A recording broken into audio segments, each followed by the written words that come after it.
Hello guys, how you doing? My name is evalsametta, aka Some Sticks, aka that hot fresh chocolate. Don't you forget that, fresh as always.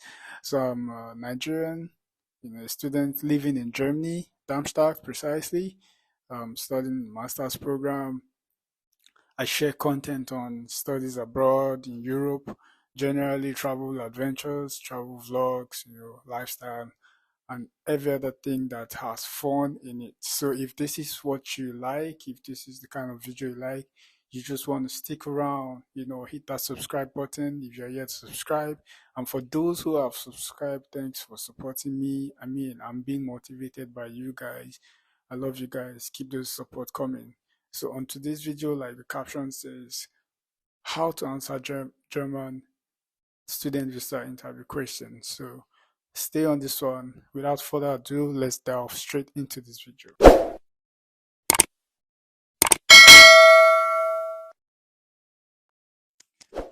So lately I've been receiving like messages on my Instagram emails, asking me the kind of questions that are asked during interviews at your appointment, because I know for some countries you don't need like interview questions. In some countries all you need to do is just you know present your document to the embassy for verification and all that.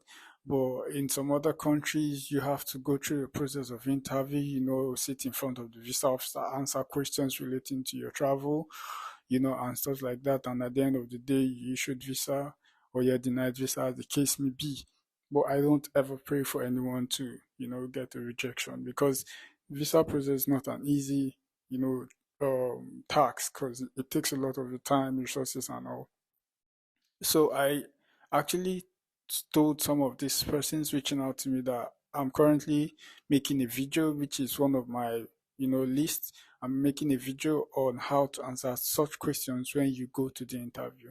So please, I'll be looking at my, notepad so I don't miss out anything.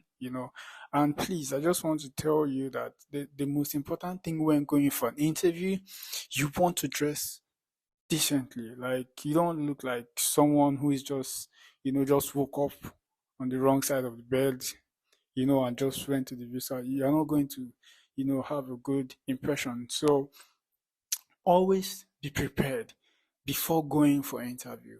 What to wear, no lateness, have all your documents intact, including your invitation letter. Now, about what to wear, you don't have to do too much. You could just be on your corporate shirt for the guys, stocking, in the pant trousers, corporate shoe. You could be on suit, you could, be on just be presentable. You don't need to do too much. You don't need to break the bank, to appear well on your interview date. And for the ladies, you could also do same. You could, just look decent, and that way you have like, without even saying anything, you have like an appeal already to whoever will be, talking to you, whoever is the visa officer.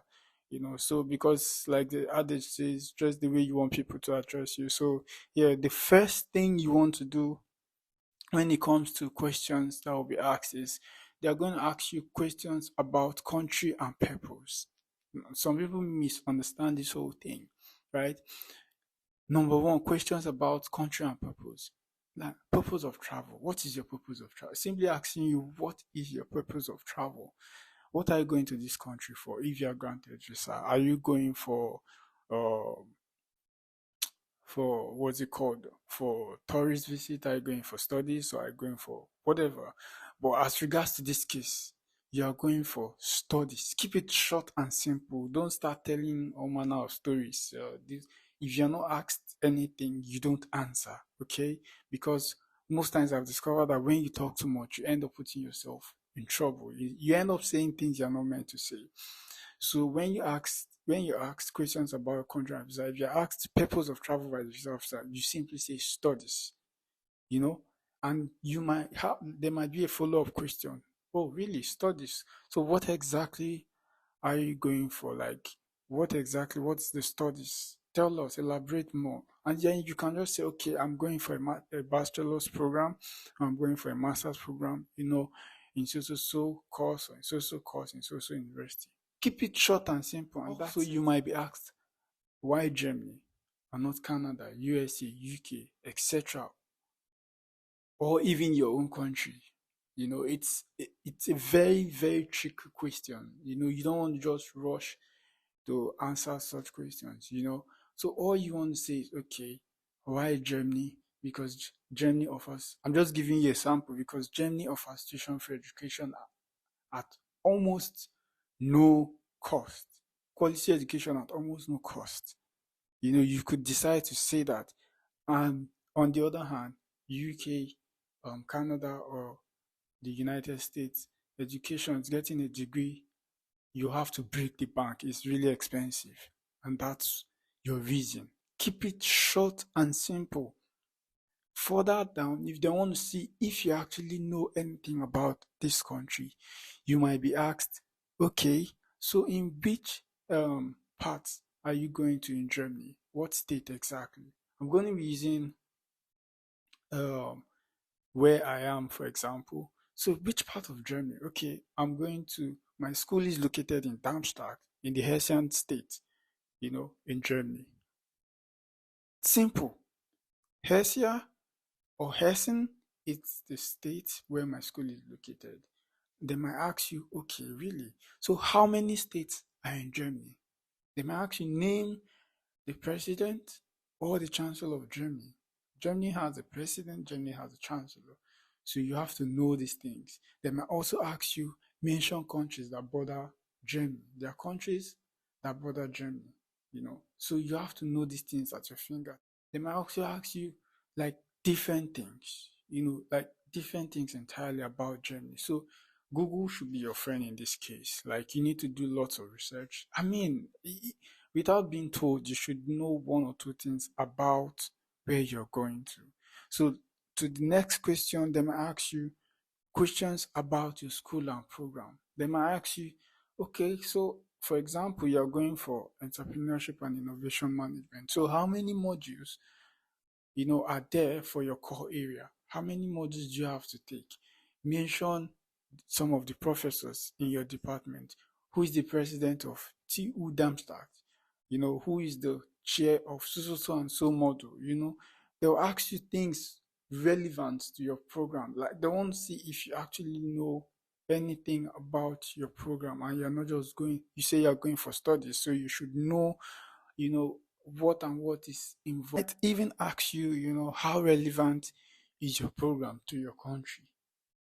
It's tricky. It's dicey here. They might ask you that. It's very possible. So you want to prepare for that. In this case, they are trying to know if what you're saying matches what is in your motivational letter that you submitted. See?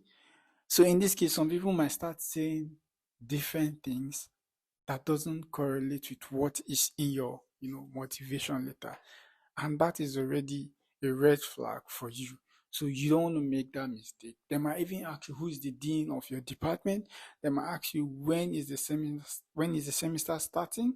There might different questions pertaining to your program, or rather, who is your contact in your school? Because some schools have like contact coordinator, course coordinator, and all that. In my case, I have the ISS International Student Services, which I always, as an international student, you should make these guys your friend, because you always, they are your, how do I call it? Okay, they are your contact persons in school. Yeah. So in that case, in my own case, that's how it is. So you just want to know things about your school. I mean, you cannot be going for studies and you don't know anything. So you have to know this thing. To number three, they'll ask you about your blocked account, sponsorship letter, or scholarship, right?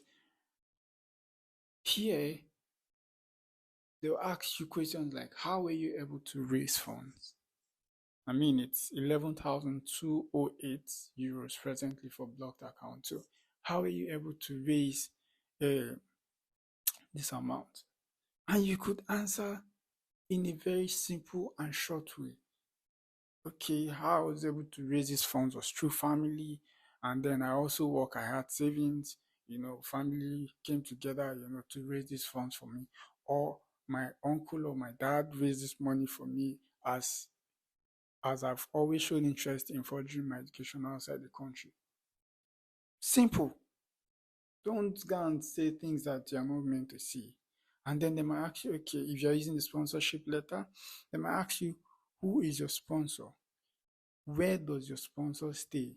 Where does he work? How many children does he have if he's married? Is he married? If he's not married, no, he's not married. You need to know things about your sponsor. So and then they might ask you, what kind of scholarship do you have and what it covers? So some scholarship might cover like textbook, uh, your living expenses. Some might just cover your living expenses and that's it. So it might not be full scholarship, it might be a part scholarship. So you need to know these three things. How you're able to raise. I told you how to say answer the questions, know everything about your sponsor, and then the kind of scholarship you have. So now there are what we call red flag questions, which is number 4. It takes us to number 4. We call it red flag questions. You have questions like, do you plan on working in Germany after studies? I know, I know, right? I know what you're thinking. Do you plan on staying back or do you plan on working in Germany after studies? What should be your answer? Like I said, short and simple, no. You plan on using the experience gotten from your studies while in Germany in your country. That's it. Simple and short. Invariably, you already know, you should know your plans after your masters, right? So don't say, blah, blah. It's a very tricky question.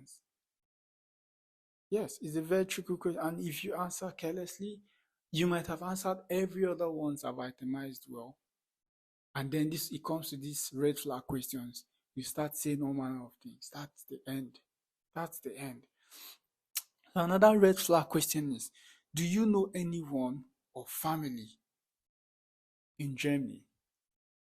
So if you're using the sponsorship letter, yes, you have someone in Germany, you have someone living in Germany who is your sponsor. But other than that, if you're not using the sponsorship letter, no, you don't have anyone in Germany. You're the one going. You don't have anyone in Germany. Keep it simple. And they'll ask you duration of your program. Some people just get admission, they don't do research, nothing. You should be able to tell when you graduate because this way they are trying to ask you indirectly, how long are you going to stay in Germany? That's what they're asking you. How long are you going to stay in Germany? Are you going to stay more than the required amount of time? These people they already have the answers to these questions, right? So you don't want to put yourself in trouble. So you should already know. Ordinarily, your master's program takes 2 years. Bad as it may be, it takes 3 if you have maybe 1 or 2 issues. So even though some of the laws here allow you to run your master's program for a specific amount of time, but they're asking you in this case, how long is your master's program? It's 2 years, and that's it, right? That's it. Also, they'll ask you the language of command of your program. Most master's program in Germany is strictly in English. It's strictly in English, except maybe you have some courses that might be offered in Germany, but most master's program is in English. If you are going for a bachelor's program, most of them is in German, but you still have some programs for bachelor's that are, the language of command is in English. So know these things, so you don't look dumb when you are being asked. And then they'll also ask you, one of the red flag questions is planned accommodation. Also tricky, right? This is also tricky. Tell us, what plans do you have for your accommodation? In this case, you might not have gotten accommodation, and that's why you always use the school address as your reference. So, in this case, all you need to say you are in contact with school for that. So, you are in contact with your school for that because your school will always have like referrals. They have like offices which they can refer you to that would handle accommodation. So you write to these guys and then they send you housing agencies which you can apply to. That's what this invariably means. That is what it means. So when you ask these questions, what are your plans for accommodation? You're in contact with your school as regards that, and you ended that. And I don't know if this applies to some other countries, but in some African countries, and some other countries, you are given, you know, tests to write as regards your course. You know, like I said, it differs from embassies or consulates. Like in my case, I was asked the master's program and I was given test questions on economics and management because my program borders around those courses. So I believe with this, you should be able to have a successful interview, you know, have all your documents. In another video, I'm going to talk about all the documents you need, for your interview. Like you should make the German website your friend when you're about going to the interview. If I can link or drop a link on how to get like all you're supposed to have, like documents you're supposed to have for your interview or the required document rather, then I'll do that in the description of this video. Most especially, you're supposed to have your motivational letter, your bachelor's if you're going for master's. You're supposed to have your primary school leaving certificate, secondary school, you know, like major documents. Just have all your documents complete and have them in copies. This will also differ from embassy to embassy. Like in Nigeria, the consulate requires you to have original document and two copies, and then just two visa application, you know, um, what's it called, form which you fill, and then you attach two copies of your original to them. So I hope this meets most of the questions I've been receiving lately, and I hope you have a successful interview questions. Do well to hit the like button, subscribe. Come on, guys. It's just down and it's free. It doesn't take any time. Just hit the subscribe button. That way, I'm motivated to do more videos like this. Hit the subscribe button, like, drop those beautiful comments, and see you on the next one. Ciao.